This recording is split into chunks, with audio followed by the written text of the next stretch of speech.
से परमेश्वरी से मातृमयी आउ एकाधारे से भुवनेश्वरी माँकर एमिति अनेक रूप और अनेक नाम मध्य रही। आज नवदिनात्मक पूजार आरंभ हो जाइए। शक्तिपीठ मानक नवदिनात्मक पूजार एक प्राधान्य रही।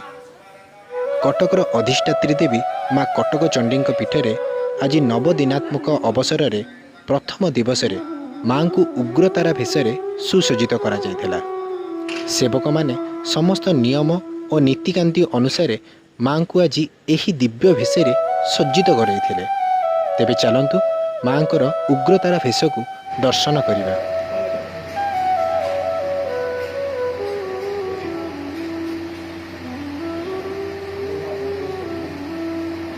कटक अलीसा बजार मंगला साही माँ मंगलांकर आज वार्षिक उत्सव थिला। माँकर प्रत्येक वर्ष गर्भणा संक्रांति रे वार्षिक उत्सव अति आडंबर भावे पालित हुए।